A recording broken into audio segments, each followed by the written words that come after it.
Hey, welcome back to our channel. I'm David. So this time we're going to talk about the RV, specifically about the things you should check for prior to leaving on a long trip. So I'm going to go through my top list and give you those, so stay with us.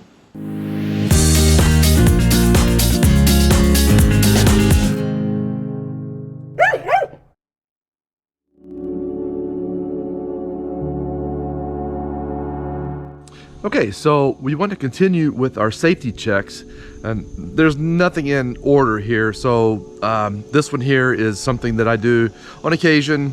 Every major trip, I will at least check this before and after our trip. So, for example, went to Colorado recently, and before I left on that 1,000-mile drive out there, I checked the torque on the wheels. When I got back, I checked the torque on the wheels. So we were good there, and we're getting ready to head out soon to upstate New York. So again, another long drive, therefore gonna check the torque on the wheels. So let's go check them out. So if you're gonna torque the lug nuts on your wheels, obviously you need to have a torque wrench and socket. So, you know, you don't need the world's best, but you know, get yourself a reasonable torque wrench and some sockets. And I happen to have this one labeled right there, lugs, so I know this one here will fit my lug nuts here. All right, so I know from the manufacturer of the wheel that my torque specs are about 100, 120, just depends. So I kind of just meet it halfway, and I set my wrench to 110 pounds. So let's get it up to 100. And of course, when you store these things, you're supposed to store them untorqued. So you set this back, so there's the 100 mark, and we'll go to 10. So tighten that up.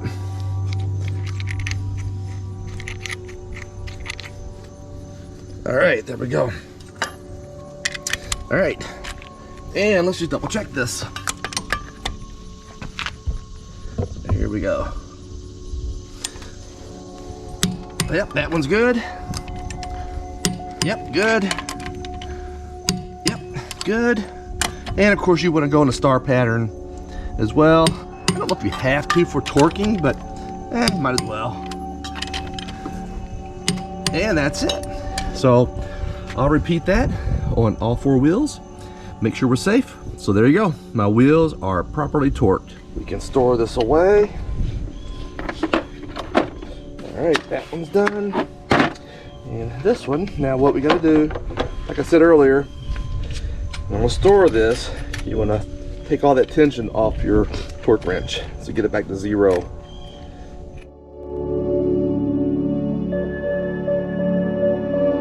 So while we're talking about your wheels, making sure they stay on, it's important that we also make sure that they're inflated to the right pressures. Now, you'll need to check your manufacturer, your tire brand, and all that, but mine are supposed to be, matter of fact, it says it right here, 80 psi, and that's to be tested when it's cold.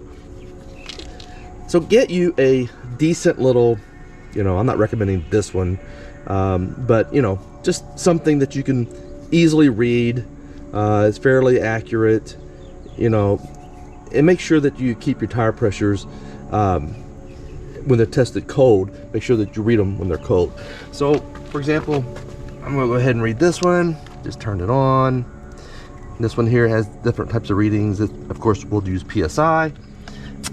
And I'm at 75 PSI cold. So that's pretty close. I probably wouldn't break out the air compressor for that, you know, unless I had another one down, let's say below 75, then I might get the compressor out and then just top them all off. So prior to your trip, make sure you check your tire pressures.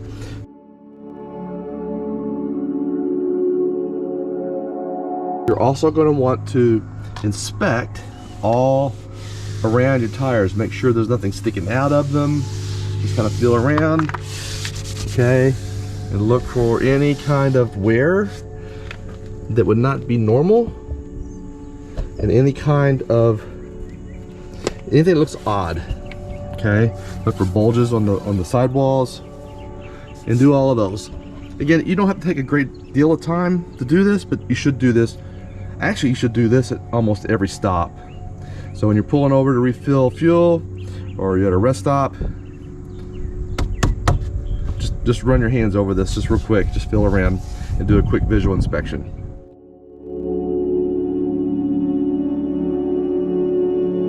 Continuing on with our inspections, while we're down here with the tires, making sure everything's okay there, you're going to want to check your suspension. Now, obviously, I no longer have the leaf springs and axles. I have upgraded to the MORryde independent suspension, but you will most likely have leaf springs and shackles to deal with, so obviously you'll want to inspect those.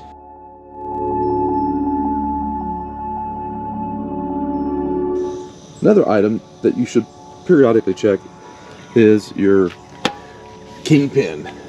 Make sure there's nothing, you know, I don't really have anything to point to that would say this is broke or anything, but you know, you might want to look, and who knows, that thing can maybe become separated.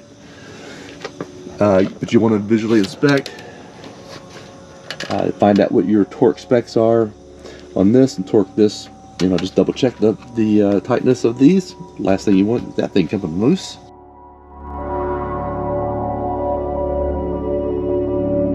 So make sure also, prior to leaving, that you have at least locked your cargo doors here. Okay, at least latched them. And so make sure everything's, you know, put away, stowed nicely. So lock them.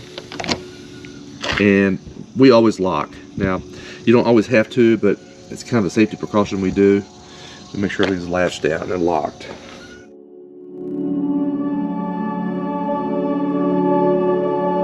So, continuing with our safety checks before you head out on a trip, you might want to consider checking your hitch. Now, I know every hitch is different, but there's some basics here. So, for one, you have a latching mechanism right in here, so you just want to make sure that all those are in good functioning or working conditions. Just make sure that everything's moving and clean. So, you know, follow your manufacturer's instructions, but just make sure that you've got lubrication on it so they move freely. If you remember on another video of mine here recently, I found where on my hitch here, these screws were backing out. And I did contact Blue Ox, and they did get back to me. And just remember, this is a replacement hitch. The whole assembly has been replaced except for the rails. And I've had two of these now where these screws, one here and one behind this center post here, it's underneath, you can't see it, had come loose. This one had come all the way out. The center one was backing out enough to where it was dragging and hitting this bar. That was the noise that we were hearing when it was rubbing. And the front one was loose. So basically, this side here was coming loose. However, to solve the issue for now, I'll be taking these screws out and adding some of the red Loctite to keep that from happening. Also, inspect any locking mechanisms. Make sure that that's all there. If your hitch has any kind of locking mechanism here as well, so for example, this one here will move back, you know, to allow more freedom for like a short bed truck. So make sure any of these things, everything's in working order. You may even want to exercise them on occasion just to keep things functioning. Lastly, some hitches, mine does not use a lubrication pad. Even though this doesn't require it, I do put a little bit of dry lubricant. It just makes it quieter for our ride. Also, part of the tow vehicle checklist, you'll want to make sure that the tire pressures of your tow vehicle are maintained. Check your tire pressure monitor and or tire pressures prior to leaving. You also want to inspect your tow vehicle's 7-pin port, 7-way port, whatever they call it. Also check out your RV, make sure that they're clean. If you need to, get some contact cleaner and spray it out, get it clean, and then put on some dielectric grease. Okay, so we have checked out tire pressures, torque on our lug nuts. We've looked at the Kingpin, making sure that it's all nice and safe, nothing going on there. We've checked out the truck, make sure the hitch is good. We did a visual inspection. We're doing a visual inspection around the RV. Now, of course, you would do this with the slide in, of course, right before you're leaving. But you want to make sure that everything's tucked in nice, nothing's hanging out. So now we're gonna head inside. A bonus safety tip. I was getting ready to put the slides out. I looked back there and I saw that there was some rugs on the floor. I saw the purple one was down over here, but I didn't know the brown one was out there. So I started moving the slide out and got just enough room to squeeze back in there, and I found this blankie right down there. That's kind of hard to see. So you always want to make sure before you open the slides all the way up that you've got everything behind here so nothing gets you know, wedged behind the slide. So let's move on out. And of course, always make sure your clearances are good. For Vector 324. We have clearance, Clarence. Roger, Roger. What's our vector, Victor? Pretty sure this is my home, so I'm pretty sure I'm cleared. But let's double dog check. Oh yeah, I think we're good.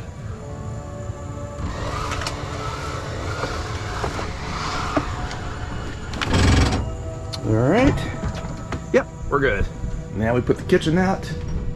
Double checking again. Make sure there's nothing wedged up underneath there. Okay, we're good. Nothing back here. Good there. Slide out. And I did label my slides just so I knew which one was which.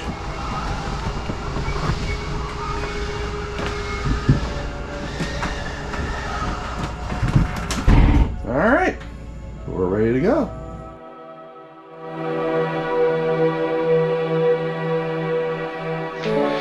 Okay, so we are inside the RV, and one of the things we do prior to bringing the slides in, we make sure that, well, this is not a good example, but we make sure everything is nicely secured. So we only keep 2 chairs in our RV since it's really just Tina and I and the pups. All of our pups, pins, and bedding we use in this side where the chairs would have been stowed. All of our loose items, such as the remote controls for the television, go in here. And the water bottles and such would be put away. Okay. All of your couch materials, for example. Now these, as I mentioned earlier, these were found behind the slides. And what happened was Tina had forgotten to put these up here. Wherever she stores this stuff. You know, this is one of the things I guess just guys don't do. We don't keep this many pillows and blankies and stuff around, so we'll leave that one for the women. Anyway, I think for now I'll just put this in the bedroom. Okay, in the bedroom it goes, and in its normal position, all of your blinds should be down. Everything looks to be in order around here. I always run through and I kind of push on every one of these doors just to make sure they're all latched, because the last thing you want is a door partially open and swinging and opening and all this stuff coming out during travel. So I kind of give it a once over. Tina does a good job. I have yet to find a loose cabinet or door or drawer, but I do push these things down to make sure. Even the fridge, I'll open and make sure it latches, so we're good there. The sink, because none of this was stowed here. Worst case, you put it here. I'll lay it down. And one of the things that we did, just as a precaution, we bought these pool noodles and we cut them to length and we used them to help keep these sliding doors from accidentally popping open, because all that's holding these things shut is this little plastic strap and this snap. And should that snap come off during travel, well, guess what? That door may go sliding around and banging up against everything. So we check the bathroom. Now I personally like leaving the toilet seat down. And of course, we keep our dev lies right here. Nothing's in the tub, so that's all ready to go. Jet pulled shut. All right, lights out. Oh, let's check these doors. Yep, it's all good. On one of our trips, this window would slide open here in the bedroom, so we bought one of these tension rods and put it here, and that fixed that issue. Another bonus tip. Okay, I think we're good. So I use these Eva dries to help keep moisture out of the RV. They are recharging, that's why they're plugged in here, but I would not leave them here during travel. I would put those away, stow them away.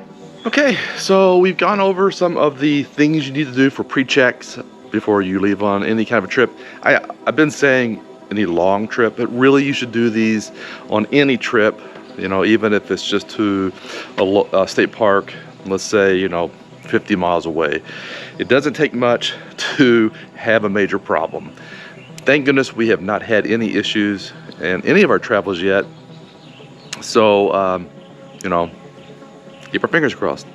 Okay, so now that we've talked about all the safety things you need to do prior to leaving, next video we're going to talk about the things that I use in our vehicle and some things I have installed in here that help make our trips safer, and I know what's going on with my rig. Okay, so a little fun note to add to this video. Today I just got our first ever RV Wagon Tail sticker that can safely go onto the RV. So we're gonna put it up against some of these amateurs here. So we're gonna, Mark and Trish, Chad and Tara, we're coming for you. We've got 66 subscribers, man. And we're gonna put this up here, promote our RV channel. Not sure exactly where, maybe right here. So, fun times. All right, as soon as our subscriber count gets up a little higher, I'll kind of start making sure we can get these out to some folks. And we got t-shirts and all kinds of fun stuff. Check our links down below for the web link. Feel free to order. Stuff's pretty cheap, inexpensive. The graphics look good. This was kind of our test one.